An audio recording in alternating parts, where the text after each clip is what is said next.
So welcome, everybody. Thank you for hopping on tonight. I unfortunately missed the first Impact Advisory Group meeting, but I know that this is kind of like a follow-on session. Our goal is to meet somewhat regularly about kind of important projects in town and just important types of municipal information that we feel like would be helpful for residents. And so tonight, we have Judy Barrett here with us. She's going to talk a little bit about municipal finance, but before Judy gets started, we asked Chief Duffy to join us to talk a little bit about the fire station project.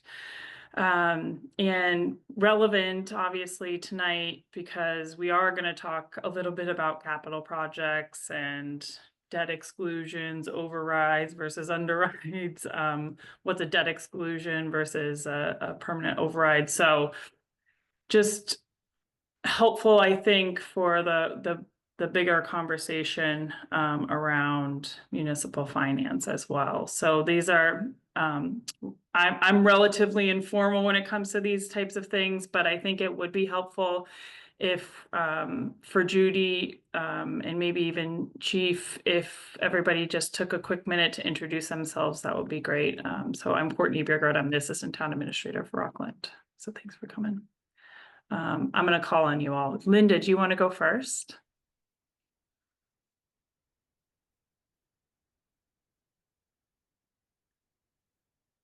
Okay.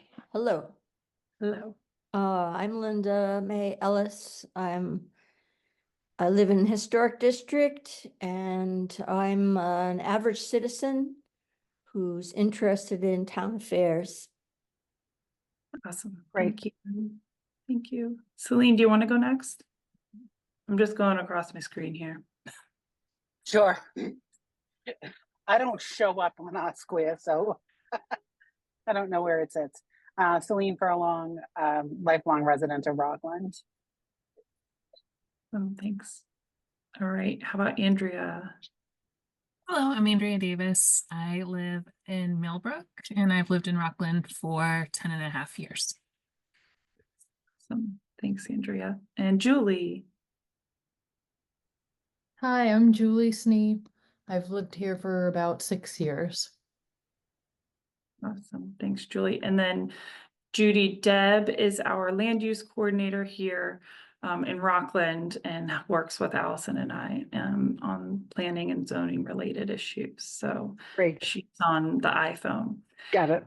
And Chief Duffy is our fire chief, and he is going to, I think, kick us off tonight and give us a little bit of a rundown of a large project that we have coming up. The select board voted to put it on the Maytown warrant and on the ballot. So we are looking at this capital project in the spring. So we are starting to talk about it a little bit more, and you all are I think maybe one of the first kind of community meetings that we've started this at. So Chief, hand it over to you. Yeah, thank you all. I appreciate you having me here to kind of kick this off, or at least this round of the fire station off, this presentation. We did this a couple of years ago. First of all, my name's Scott Duffy, Rockland Fire Chief, lifelong resident of Rockland. Been on the department since '98. Took a couple of years, went over to Norwell, then came back to Rockland. Been fire chief for 14 years now. So, I have a pretty good feel of the town and, the station, the building, obviously. My wife's a teacher in town, so we have good roots here, and we're still in town. So it's just a little bit about me. So it's not like I'm an outsider coming in trying to spend the town's money. I have a good feel for it. So I'm going to try to share my screen. I don't know. I really have never done this. I can share it too if you prefer, and you can just tell me next slide. Okay, well, let's see how this works. And if not, then we can go. All right, sounds good. All right. Let's see here. Of course, it's the wrong screen.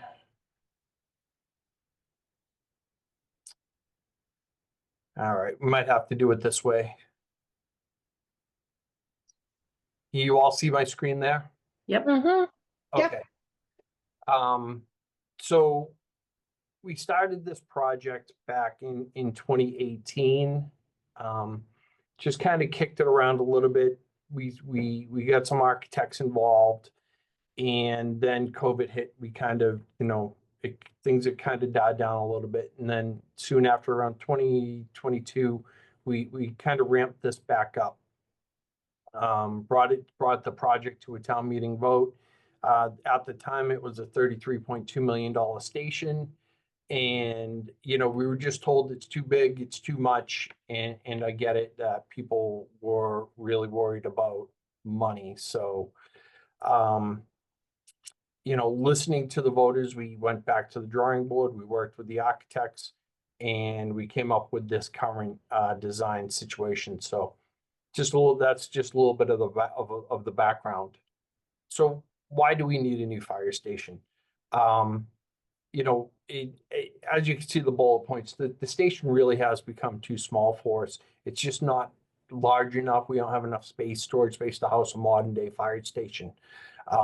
The vehicles are getting larger. The apparatus, no one would ever think, how big our apparatus would actually get and become. Sleeping quarters. We have 2 large bunk rooms, massive bunk rooms. I do have some photos where about 15 firefighters can sleep per bunk room. Not that we have that many on duty, but again, this was a station built originally in 1939 and 1978, and we were not a diversified workforce at that time. So, the thought of having to accommodate female and male firefighters in the same sleeping quarters, in living quarters, it just wasn't there. As far as our equipment, our turnout equipment, our gear, the different uniforms that we have to wear throughout the day, depending upon calls, we just don't have the room for it. We have lockers lined throughout the station up here, housing the gear, and that encroaches upon the apparatus, which in turn doesn't give us anywhere to put this gear on. So again, it as times change and as the job changes, the station has become too small. A big concern with firefighters nowadays is cancer. Cancer is a huge job hazard. Firefighting has become one of the occupations put on the list of cancer-causing agents. I don't know if there are any other occupations on that, but firefighting has been placed on that list. So firefighters are 200 to 300% more likely to catch cancers and come down with cancers than the normal everyday citizen. So decontamination of our fire gear has become a very large portion of what we do after an incident. And again, we just don't have that room for it. And we don't have the correct facilities in order to keep us safe while we're doing it. We don't have much training.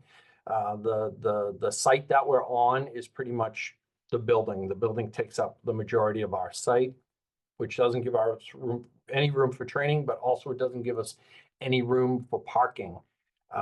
We barely have enough parking to accommodate the on-duty firefighters. So just a quick glimpse at the fire stations that we've had throughout the years. On the far left top row, that was the station that was here in Rockland back when we were East Abington. So, I was talking to one of the firefighters.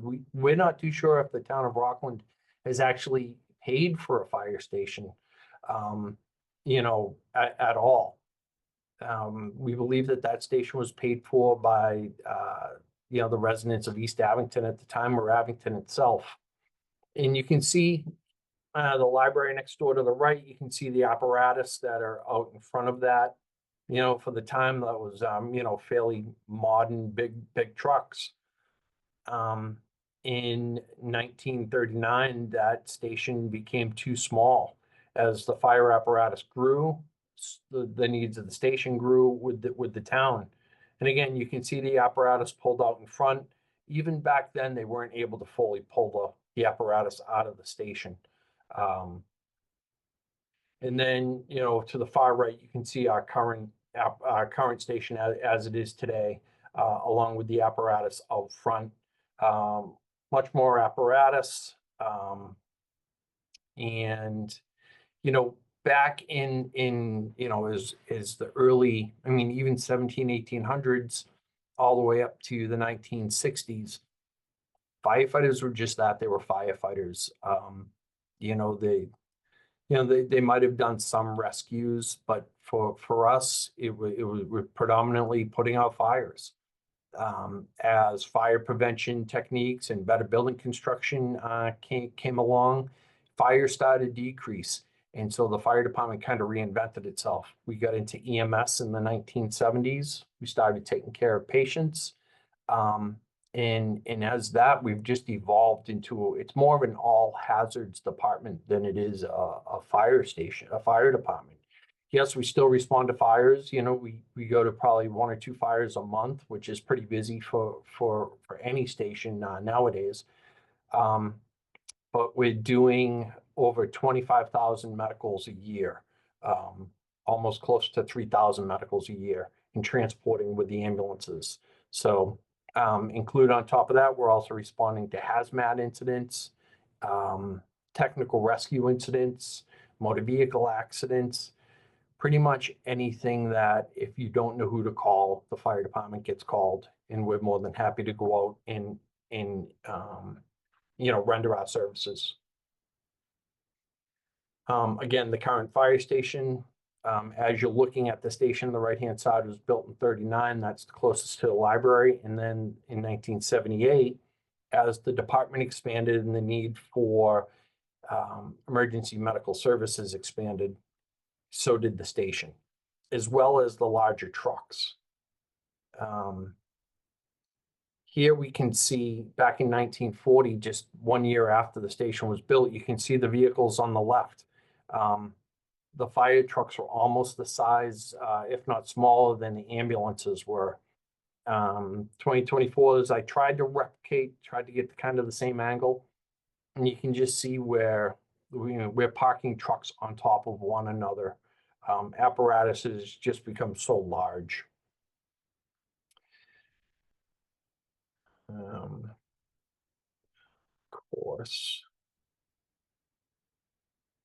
course, I wanted to do that. Here we go. So this is our engine one. Currently, we house our engine one on the newer side of the station, on the 1978 side of the station. It fits. We have, some room around it to work around.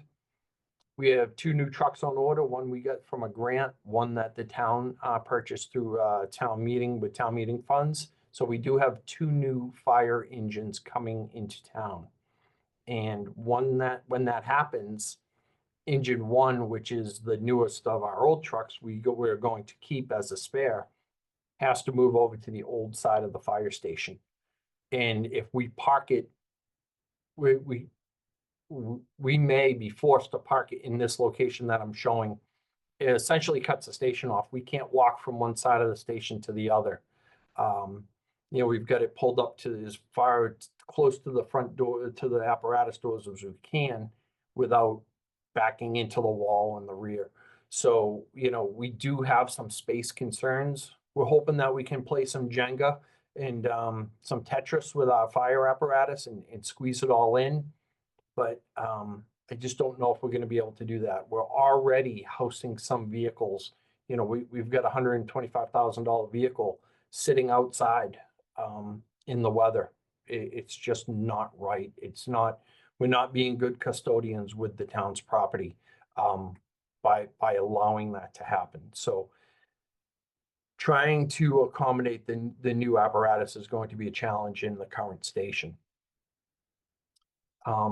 Additionally, as you can see, we'll go across the top row real quick, and you may have seen this at some of the other presentations with the first project, but again, we're pulling up as tight to the apparatus doors as we can, which is dangerous as those doors are coming up and down. If anybody's caught in between or trying to walk by, also if the door comes down on the apparatus, we're ruining the door and the apparatus.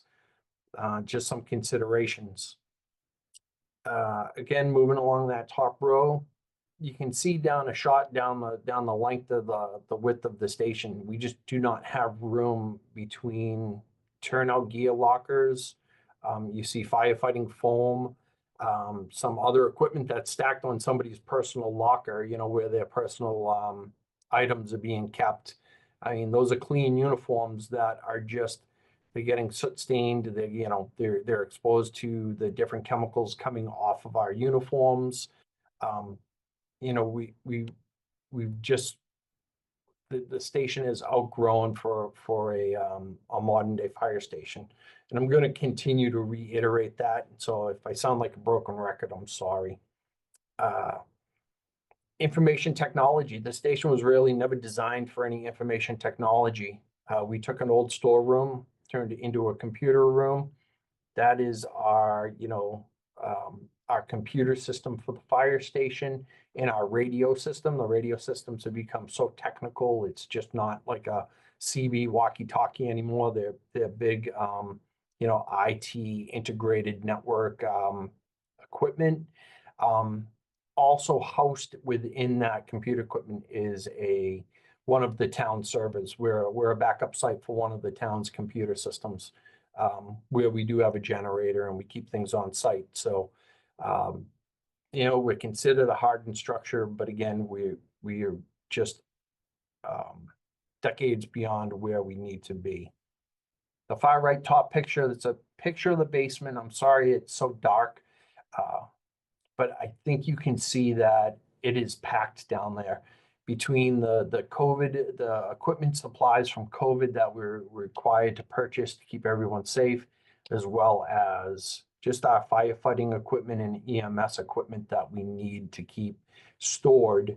Our basement is it's just become too small. Training, so bottom row, bottom left is our training room. That's just part of one big larger room on the second floor. Some of the AV equipment we pilfered from the schools as the schools were closed and torn down. And some of it, the others we got through grant. So we do have a small training room, but it's not really a private training room. We still, if the kitchen is right off of there, the little dining area is off of there. So if we're in a training class and the on-duty crew is going to have lunch or dinner or whatever meal it is, we're kind of bumping in we're kind of all over on top of each other. Second picture that's one of the bunk rooms. As you can see, the beds are probably 2.5, 3 feet apart. That became very problematic during the pandemic, especially with firefighters working overtime. Typically, if you're on the same group, you try not to have your beds next to each other.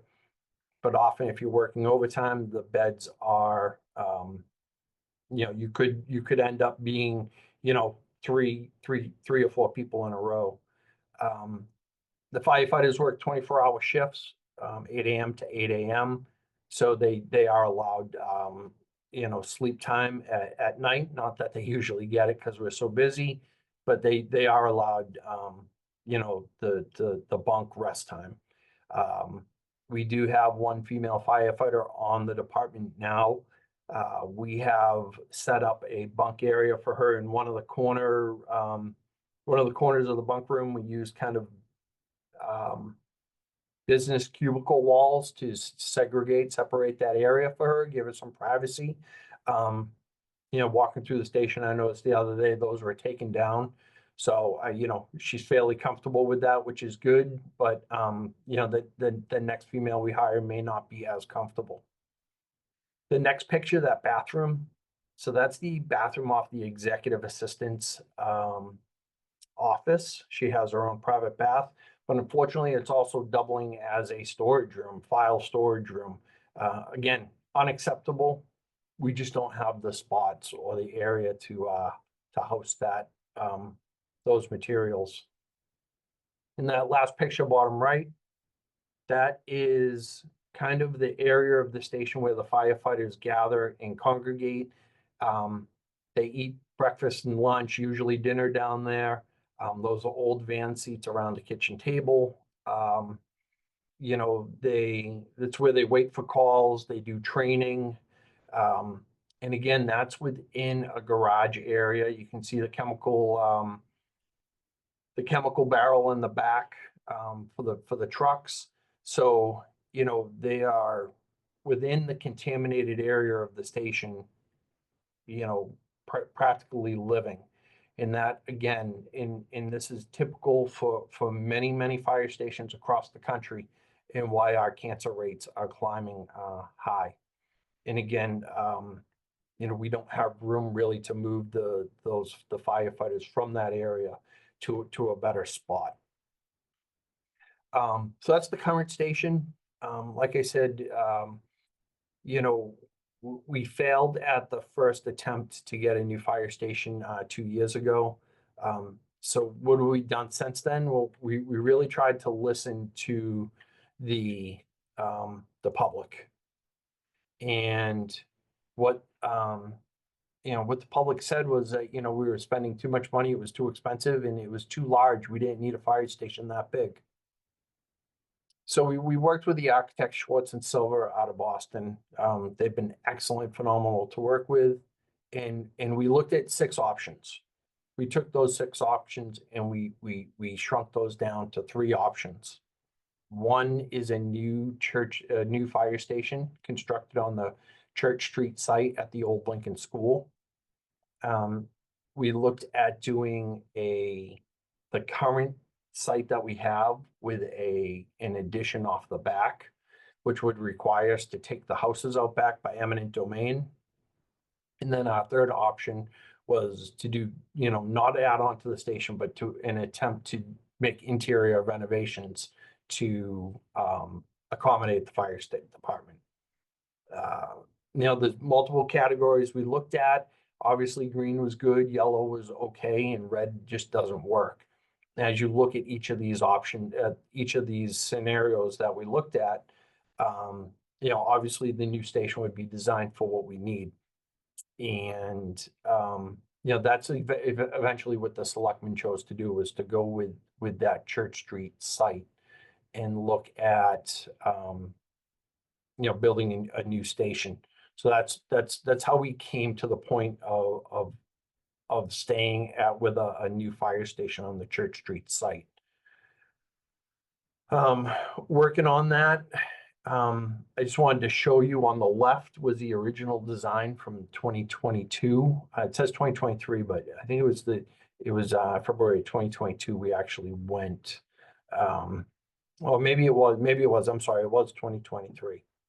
It was a 33,000 square foot building. We were trying to build a fire station that housed a fire station of tomorrow. You know, we weren't thinking for the fire station of today. I was thinking 40, 50, 60 years down the line, when as the department grows, we'll have the headquarters buildings to grow with that. Unfortunately, the public didn't agree with us, so it was back to the drawing board. We came back with a more economic, more compact design. And I really like the design. I think it works a little bit better as far as interior movement with this new design, this 2024 conceptual design that we have now on the right. Fits the lot a little bit better. We don't have to look for variances. And it's cheaper. Let's see here. Just a quick shot of sorry, computer's acting up on me. So just some quick shots of the interior. The way that this is laid out, you'll see some colors here. You'll see some pink, you'll see some blue and some light blue. So the reddish, the darker red, the darker pinks, those are where all our hazardous materials or quote unquote hazardous materials would be. That would be the vehicles, the vehicle exhaust, the equipment we use within our, at a fire, anything that's gonna come back dirty. We wash it, but as much as you wash it, there's still chemicals that get into the gear, that get on it, that will off gas.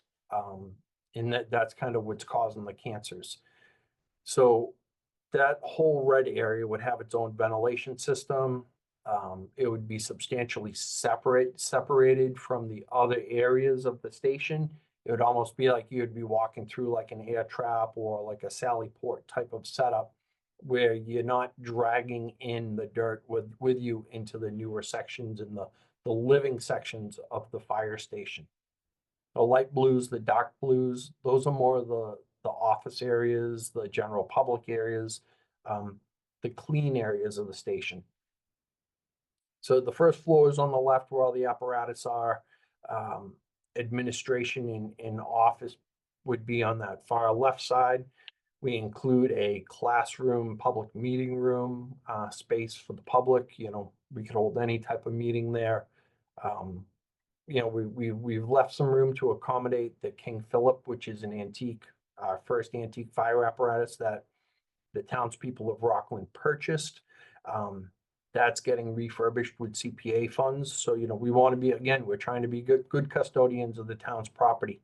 And we've left some room for that. And then, far right, we've left some clean space for the firefighters to train, to wait for calls, to just be ready, kind of like a ready room for them to go. Second floor of the fire station, second floor would be bunk spacing, kitchen area, dining area, and then just the, kind of the nighttime ready room for the firefighters, along with bathrooms. Instead of, like now we have, one large bathroom like you would see in like a mall or a restaurant. Now we would have bathrooms, single bathrooms with a shower, toilet facilities and a sink where a firefighter could go into, get ready for their shift, come back from a fire, go get cleaned up and not have to worry about interacting with other people. Much more privacy, much more accommodating for, male and female firefighters. It just makes for a better living space for everybody. Gym workout area, that's fitness is a big thing today as well. Get some, I don't want to go too far. There we go. Just some exterior elevations. And again, this is all conceptual. Nothing is set in stone here, but just some exterior elevations that were rendered by the architect. What we tried to do is we tried to take a theme that matched the rest of the public buildings in town. If you look at the new Phelps School, it's brick. The high school, middle school, brick. And according to the architects, brick right now is a great construction material because it's on the lower end of costs. So again, we're trying to be mindful of the residents. Excuse me, just another bird's eye view of that station as it sits on the Church Street site. Church Street and Howard Street. What you don't see here is you don't see the fencing or the retaining walls that will need to be there.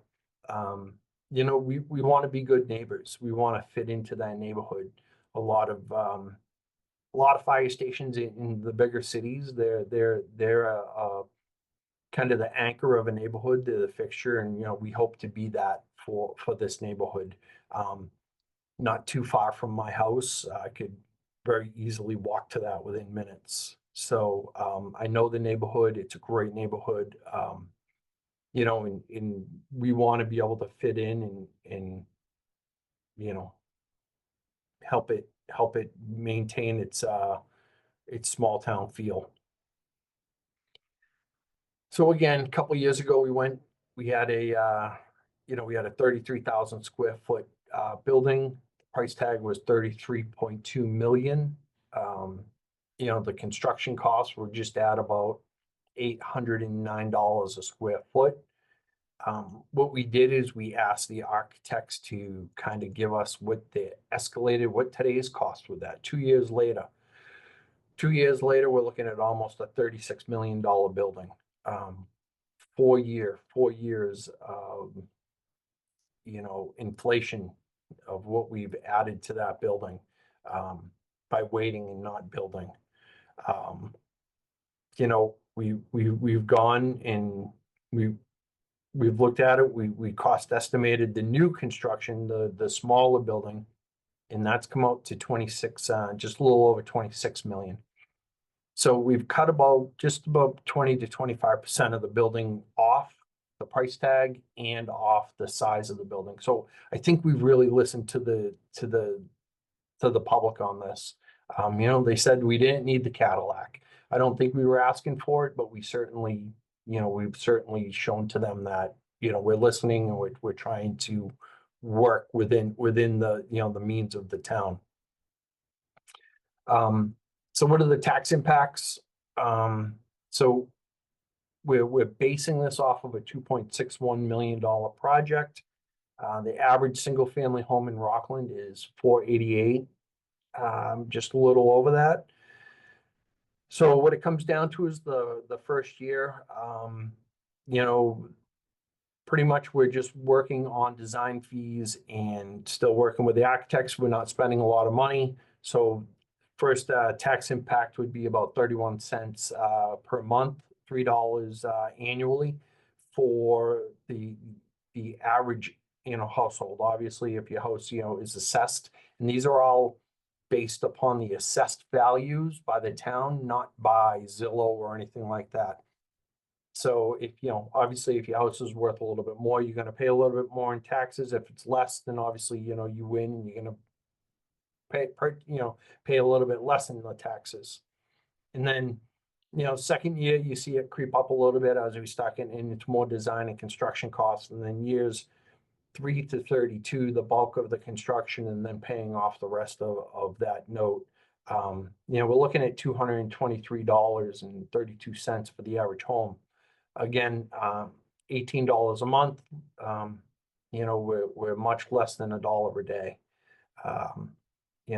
With the previous project, we were at that right around that $365 a year annual property tax increase. We're down at that $223.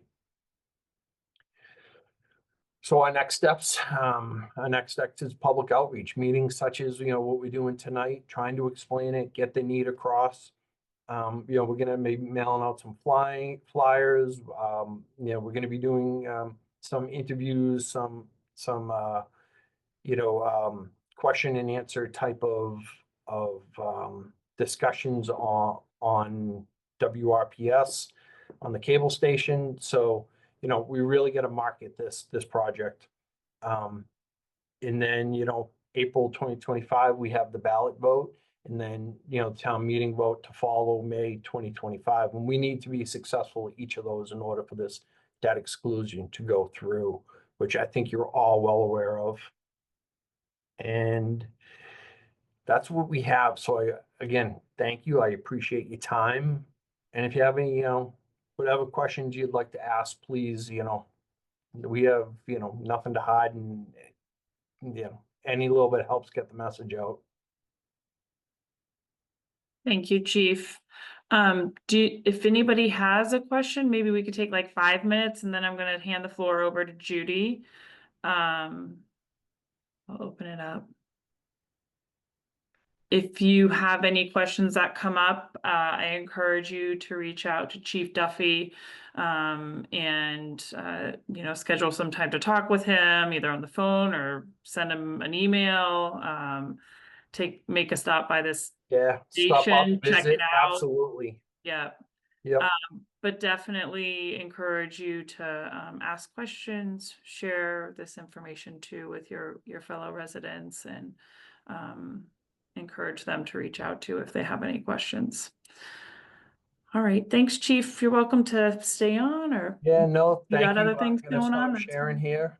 Yeah, And I appreciate everybody's time. Thank you very much. And again, you know, just any support or any ideas that you have that could, help us, market this, get this off the ground. We appreciate it. Thanks, absolutely. everybody. Thanks, Chief. All right. So I hope that was helpful and informational for you all. That's part of what we're going to try and weave into these sessions that we're doing with the Impact Advisory Group, is just information about what's going on in town, different projects that are happening in town, and looking also to get feedback from you all on things you'd want to know more about, which I think is what kind of brought us to this session this evening on municipal finance. So we're going to keep asking that question about what kinds of things you do want to know about, and we're going to keep bringing you information about what's going on in Rockland. So I just want to encourage that conversation to keep going. And this topic tonight on the fire station is particularly relevant just because it's kind of what we're going to be talking about tonight. It's what debt exclusions are things that towns are dealing with often, especially on big capital projects. And it's really important for our residents to kind of understand what those dynamics are, so that it helps us to understand what the community need is and make those connections between kind of growth and investment in our community and being able to build upon the services that we provide. So, Judy, with that, I'm going to hand the floor over to you. Judy has been in the municipal space for, I don't know, like 35 years. decades, and worked with many communities across the state of Massachusetts, but very familiar with this region here, the South Shore. And so we've asked her to come and just share her wealth of knowledge with everybody tonight on municipal finance specifically. But I encourage you, if you have any other types of questions, to shoot. She'll take them and and do the best she can with those. So lots of good experience here tonight. So Judy. So thank you. I was intrigued by watching that presentation about the fire station because I moved to the South Shore in 1977, and I can't believe they're still operating out of that fire station. It's, I mean, I shouldn't give a pitch for the fire chief, but he did a good job. So my presentation is much higher level. I don't have a project to present. I want to talk to you about what I think you're interested in, which is just like how all this works in terms of budgeting and where money comes from and how some of these decisions are made at the local level. So I'm gonna share some slides because it's just helpful. And I'll happy to try to answer any questions you have afterwards. If you have specific questions I can't answer, I will find answers and I will get back to you. I'm more than happy to join you again for a second session after you've had a chance to sort of think about what I'm going to say. But in any case, I think I should probably start the screen share. I hope you can all see this.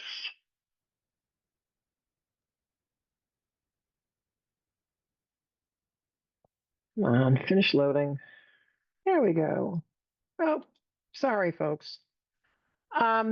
So Allison had asked me to put some information together about kind of how town finance works. So I'm going to weave in and out of this between sort of overview information, much of which I will tell you comes directly from our Department of Revenue. The Massachusetts Department of Revenue has a municipal finance website that's probably the best in the country. And because I've worked in many states, and the information that's readily available to cities and towns in Massachusetts is bar none. It is just the best. So I rated the data bank website to kind of prepare for this, and I will rate it more if you need me to, but it's just a very helpful source. So not knowing what information you already have in your heads about how any of this works, I'll just tell you what I designed this to do is sort of look at, well, what are all municipal revenues anyway? Because much of what we're going to talk about tonight is the tax levy and where tax revenue comes from and how it varies. But it's important to understand that that's a piece of a bigger budget pie. It's the largest, but it's not the only piece. So you might want to just know where other money comes from. And then I'm going to do a little bit of an overview about Proposition 2.5, because you kind of have to know that to understand, where terms like debt exclusion, debt override, and such, or overrides, debt exclusion, and so forth come from. Look a little bit at what new growth revenue is, because it's a critical part of understanding how 2.5 functions. I'll do a little bit of a snapshot on how overrides and debt exclusions work. And then just generally look at things that may seem counterintuitive, but actually are the way the world of municipal finance actually works. So this is just kind of a snapshot of the last few years in your town. This is directly from the Department of Revenue. I think it's a helpful kind of table to look at because it tells you, overall, like how much money is being appropriated every year in your community to support all the things that town government does. But it breaks it down in kind of two ways. And one is just looking at your basic municipal revenue sources, which are state aid, local receipts, and the tax levy. Those are the three critical ones. But many communities also have what we call enterprise revenues, which I'll explain more of in a minute, and or the Community Preservation Act funding. So those are sometimes, but not always, present in a municipal budget picture. So the Department of Revenue reports the percentages of each of these in two ways, one with enterprise and CPA and one without. So I want to focus on the bottom tier because that's really what's most relevant to Rockland. But obviously the largest source coming into your town is the tax levy. And it's why it's so important to understand how that operates. Very few communities in Massachusetts are relying primarily on other revenue sources. I think our probably poorest cities in the Commonwealth are still very reliant on state aid, but for the most part, communities are just not as dependent on that. 50% of the revenue is not uncommon for state aid. State aid includes things like aid for the schools, so-called Chapter 70 aid. It includes other sources to the municipality from various pots that are appropriated every year by the legislature to support non-school costs as well. But the overwhelming amount of state aid to most municipalities in Massachusetts is to support the schools. Local receipts are things like fees that you might pay to participate in a recreation program. Fees that you might pay for water or sewer service if those are not part of a municipal enterprise. So any sort of other receipt that's coming into the community that's not taxes, not state aid, gets lumped into this group called local receipts. That it really consists of a variety of things, but it's basically, like I said, fees for services. If you have an enterprise fund, and Courtney, correct me if I'm wrong, but is your sewer service on an enterprise? Yes. Okay, so this is an example of something that is run as an enterprise. And what that means is that it's a municipal service that's trying to operate, I hate to say it, but kind of like a business. So it's certainly part of town government, but it is expected to pay for itself. And as you can see, you get a variety of revenue from enterprise sources in your community. You also get, I assume, CPA funds because that number jumped significantly a couple of years ago. Yes. So again, the overall picture is about 50% of your total revenues are coming from the tax levy, about 25% from the Commonwealth. And then these other sources, CPA and enterprise, make up a pretty significant chunk. So that's where all your money is coming from in any given year. And naturally, it's gone up for a variety of reasons. I mean, everybody's expenses are up. The levy has gone up because property values have gone up as well. So back Proposition 2.5. I remember when Proposition 2.5 went into effect. I remember it very well. It passed by referendum in 1980. It went into effect officially in fiscal year 82. In 1981, communities had a special town meeting in the fall, specifically to make one adjustment. And that was if they were not already at the maximum they could be under Proposition 2.5, they could increase their budgets for this sort of one-time jump so that they would be able to then tax on a going forward basis at the 2.5% under Proposition 2.5. And there were town meetings all over the Commonwealth, and literally some town meetings were standing room only because people were so interested in this and so energized by it. But what was interesting, however, I should just point out, is that most communities did go to town meeting that fall and did increase their appropriations, specifically to not lose that amount of the levy that they would lose forever if they didn't raise it that one time at the first fiscal year for Proposition 2.5.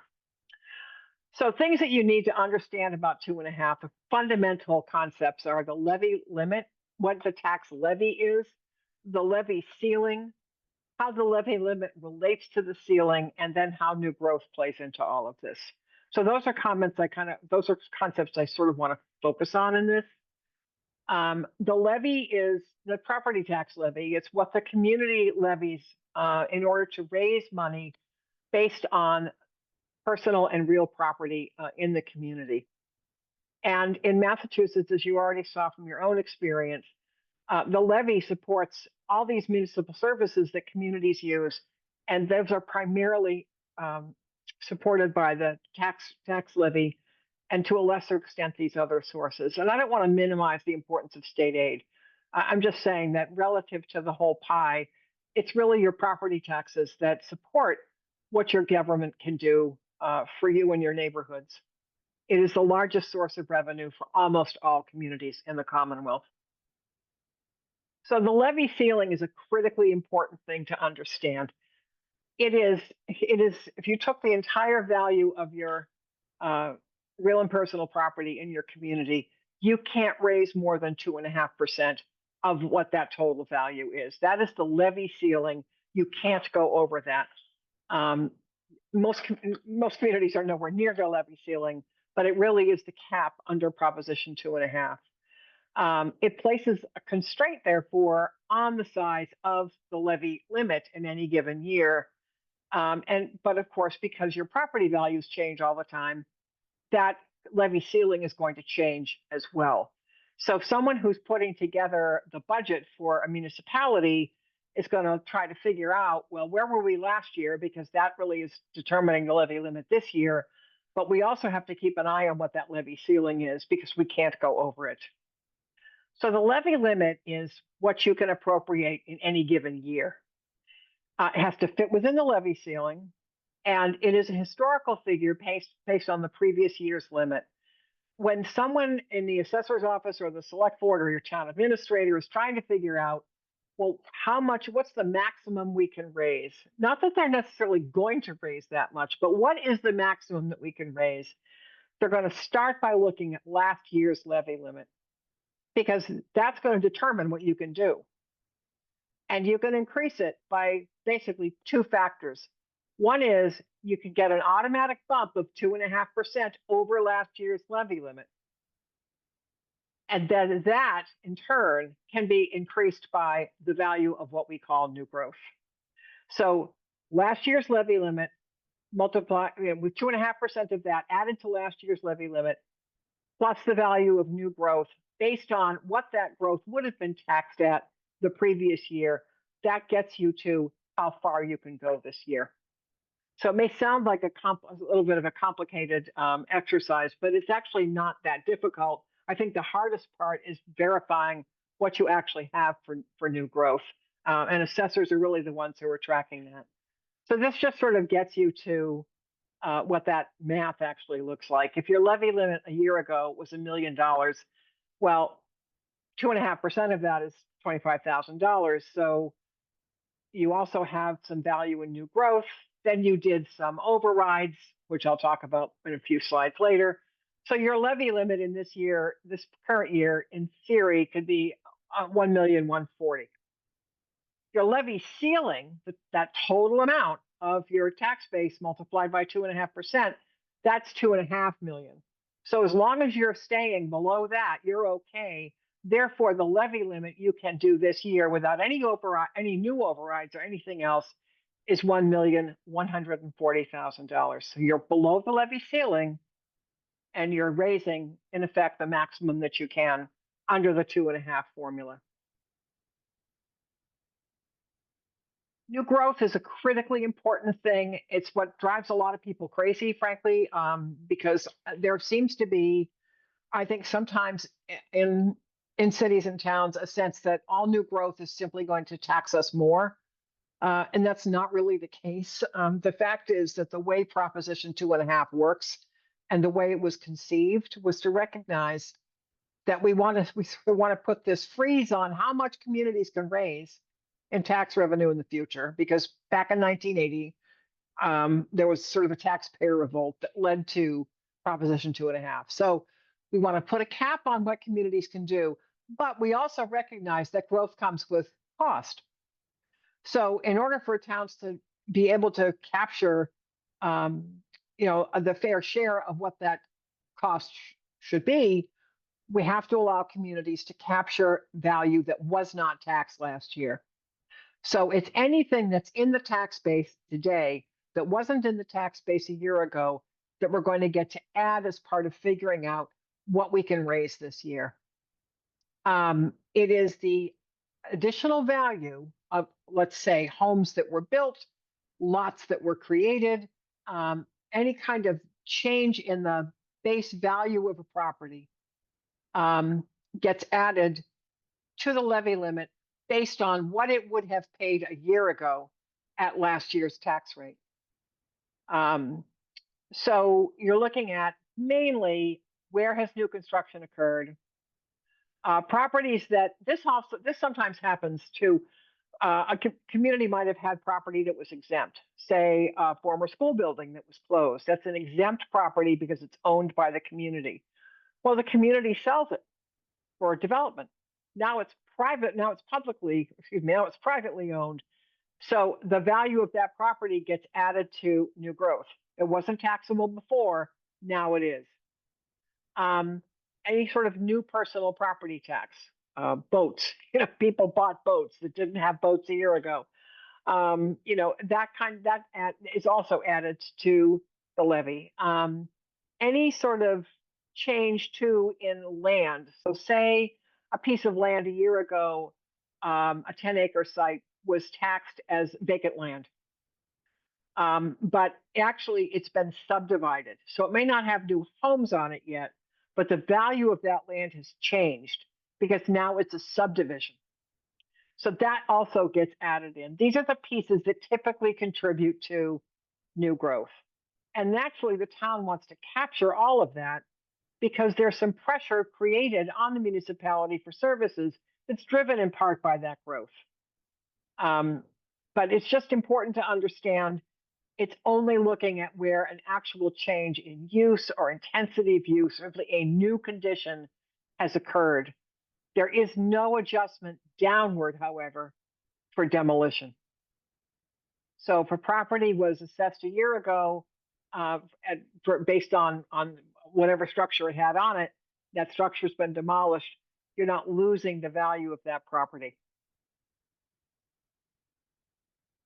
So there's another concept in this that's important to understand, and it's this thing called excess capacity. So excess capacity is what you could have raised and you didn't. It's the difference between the levy limit and how much was actually levied in any given year. And the select board always has to sort of acknowledge what that what that amount was. So this chart, which is directly from the Department of Revenue, kind of shows you over the last several years what your maximum levy has been, where you may have had a levy limit without exclusions. So obviously there's some exclusions built in here. What was the total tax levy? And then what was in excess? So those are very small amounts. You're going to find that in most communities, excess capacity has really shriveled up a lot. I can remember looking at this 20, 25 years ago when a lot of communities had quite a bit of excess capacity. And over time, it has simply reduced. Some of it is communities don't want to lose that ability to raise that revenue. And some of it is just, it doesn't make economic sense if you're trying to support a community to leave a lot of revenue on the table. It just doesn't make sense. I mean, most of our communities are really struggling to provide the services that they're asked to provide by residents and businesses. So excess capacity is generally not seen much. And as you can see in your own town, this is very small amounts of money in excess capacity. So this is just a kind of a snapshot again from the Department of Revenue about where your money is going. And also how much you're spending per capita. And I think these numbers are a little bit deceptive sometimes, but I think people will find it interesting. Over time, your budget, like anybody else's, has gone up. I don't have your current appropriation number right in front of me, but it looks like it's somewhere in the order of 75 or 76 million. Am I right, Courtney? Yeah, I Do you think know we off the had top of your head? 79 million last year. 79. Okay, so Something we're almost close at to 80. that. Yeah, and this just sort of shows you, well, where's our money going? Now, again, this is a snapshot that includes all sources of revenue. It's including your tax levy, it's including local receipts, it's including state aid, and including other sources. And this is, and it's like every other town I've ever looked at, most of your money, plurality of your money is going into the schools. And sometimes people get a little itchy about that. I actually like to see, in terms of an analysis of local spending, I like to see healthy support for schools because it says a lot about where the community's values are. It actually affects their property values. So my experience over time in this field is don't be afraid to support your schools. And I think clearly Rockland shows that you're not. So about 41% of your budget is going to the school department. There are other pieces in here as well. The public safety is usually the next largest demand on local revenues, and that's true in your community as well. You're about 14%. Now, mind you, these are from really a year ago. So some of these numbers may shift a bit in 2024, but this is the most recent data available from the Department of Revenue. There's a lot in here for this concept called unclassified. And I don't know if you know what that means, but I'll tell you. There are a lot of costs in a municipality. They're shared between town government and the schools. Employee health insurance is a big factor. Property insurance is shared. Other liability insurance is shared. So there's a pot in every municipal budget for these so-called unclassified or shared expenses. And you can probably make a case that, well, the schools are probably a big chunk of that too, and they are, but it's a shared cost across all departments in the community. And then you can see how the rest of these amounts kind of go down. So public works and debt service are the next largest chunks after public works, and that's not, after public safety, excuse me, and that's not at all uncommon. On a per capita basis, your town's actually doing pretty well. Your total per capita a year and a half ago was about 4,200. That's on the lower side for per capita spending as a total for a lot of communities in Massachusetts. tells me that the town probably is fairly frugal. I mean, I'm not passing any judgment on anything. I'm just saying that's kind of low. Hopefully it's adequate to provide what the community needs. So there's this concept in 2.5 of overrides and exclusions. And I want to just explain what all that is. So the levy limit override relates back to what's a levy limit in the first place. If you recall, the levy limit cannot exceed 2.5% of last year's levy plus the value of new growth. That's basically what the levy limit is. When a community goes to do an override, they're placing a permanent increase in what the levy limit can be. That doesn't go away. So there are some towns in Massachusetts, I swear to God, that do a levy limit override almost every year because they tend to be wealthier communities and they don't want their hands tied. So there are other communities that do them sparingly. In any case, an override is a permanent increase in what you can raise. And you can use the resources raised from the levy limit increase for any municipal service. Often it's for schools, but not always. I've seen it for public safety. I've seen it just generally across the board. Municipal functions needing more funding than they can obtain by a strict compliance with Proposition 2.5. In any case, you can't raise your levy limit beyond that levy ceiling. That levy ceiling, back to what I explained at the very first slide, it's 2.5% of your total assessed value. You can't go over that, even with an override. Then there's this thing called the underride, which is the opposite. Not many communities have done this. A few have, where instead of continuing to grow at 2.5% plus new growth over the previous year, some communities will say, I've had enough of this. I want to cut this back. I want to reduce what that levy limit would be. And so they'll do a levy limit underride, and that has a permanent effect on what the future levy limit will be as well, unless the community does another override.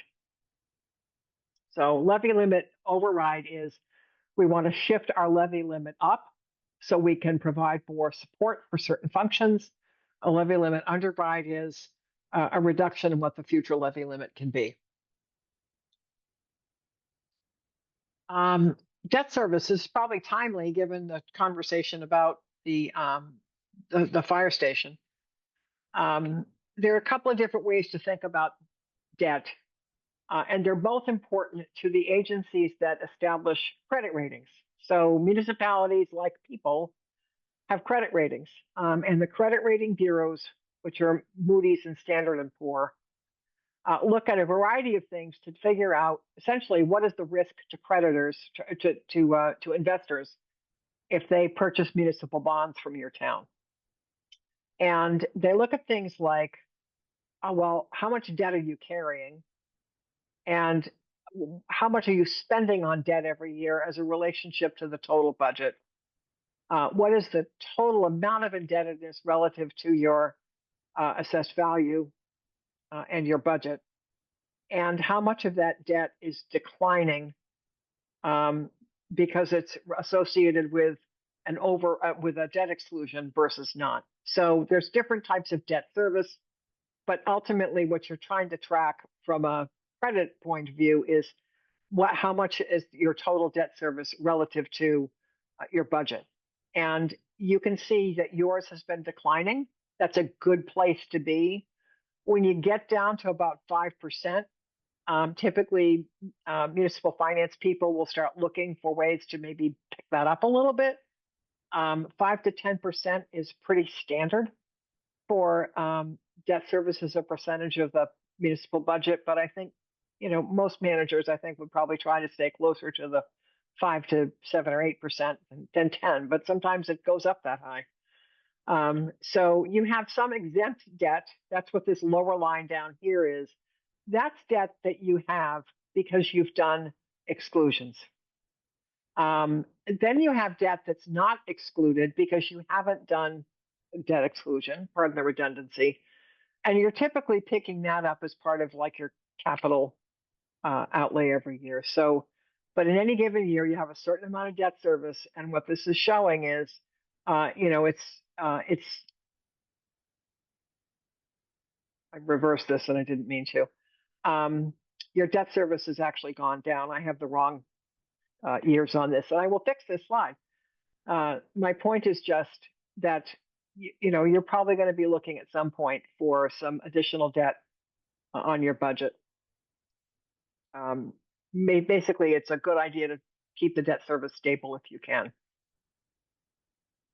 This is just a picture of the long-term debt service in your community.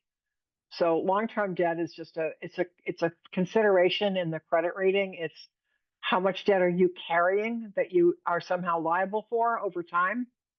As you can see, your outstanding debt has dropped a little bit. Its peak over the last 7 or 8 years was a couple of years ago. And then this chart that I'm showing with my cursor is just kind of where are you in terms of total debt relative to your equalized value. As I mentioned previously, it's one of the items that credit bureaus, credit rating services look at. 1.5% to up to 5% is not uncommon. You guys are really well within where you should be in terms of carrying some debt relative to the total value of your property.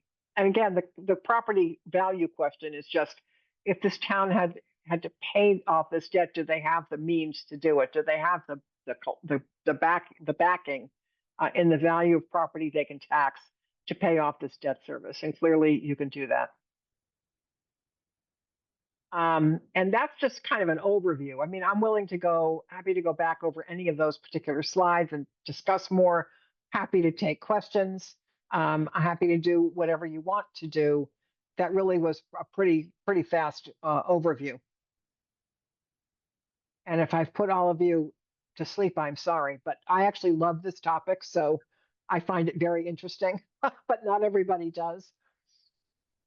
Thank you, Judy. That's very helpful. I also find this topic fascinating. So, Yeah. and I think it's been particularly interesting for me, moving from kind of like the private nonprofit sector into the municipal space, kind of understanding those dynamics and understanding kind of the different mechanisms that municipal government has to work with in their toolbox. So I'm gonna open the floor up to the group first. Does anybody have any questions or want to dive into any of these topics more? I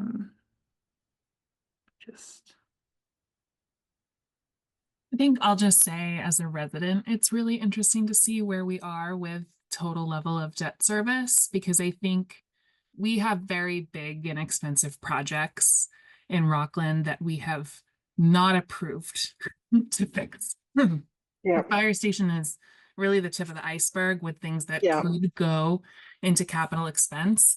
And I think sometimes the size of those projects is maybe overshadowing the reality of the financial situation in town. I think there's this feeling of like, all we do is spend and we raise taxes. But when you look at the data that people don't have access to, right? Nobody's doing this sort of like deep dive. You see that maybe that's not necessarily the case, or that we're really carrying what we should be. So for me, it makes me feel better about the management of the town and sort of what's happening financially when you look at it this way. Because I think everybody does get caught up in their feelings when you think about your taxes going up.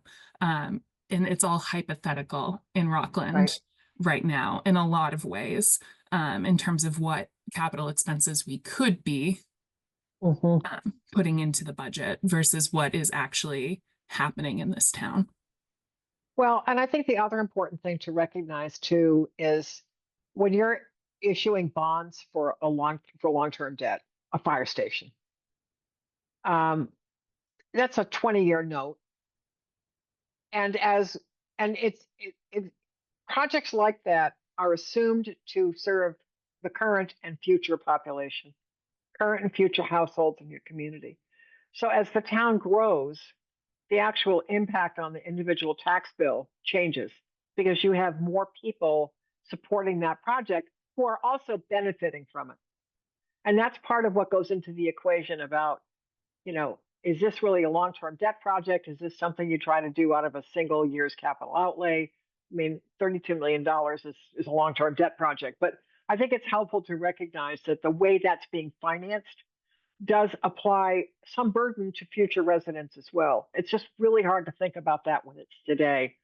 I do want to fix that slide though, Courtney. That's going to drive me nuts. I was trying to pull all this data down from the Department of Revenue, and I just switched the column heading. So I will fix that and I'll send it back to you. But That's great, because it really is great data for us to be able to share and dive into and to help, just put as much useful information out there so that Right. residents can, come to the table with information that's helpful to them Right. to make these decisions, because, as Andrea mentioned, like we do have a good number of projects that we foresee, kind of coming down the pike. We decided not to put a community center on, the select board decided not to put a community center on the town meeting Yep. warrant this past May because of, funding concerns. And so, these are important conversations that really we're trying to have with residents, and want to kind of get feedback and also help provide information where we can, so that we kind of like demystify things and break down the barriers and boundaries, just so that information's available to people. So that those slides are actually really helpful. So I will take those when they're updated. Yeah. Just let me fix that one slide. That's going to drive me nuts all night now. Absolutely. But yeah, I mean, every town that goes through this, we have 5 projects we need to do, and we can't do them all. No. So I think typically communities will say public safety and schools come first. It's just the way the decisions are made. I think you can probably understand why. Of course. I mean, I remember many, many years ago, Rockland being a town that was really struggling. Because I've just go back so far, on the South Shore, and it's kind of exciting to see how the town has changed just in terms of financial management. I mean, you can go back in the Department of Revenue records all the way back to 1981 for some things. That was the birth year of Prop 2.5. And you can just see, I think, how management has sort of changed the debt picture. There's a good story to tell. And I didn't kind of piece all that together until I was working on this presentation, but wow, this town looks pretty good.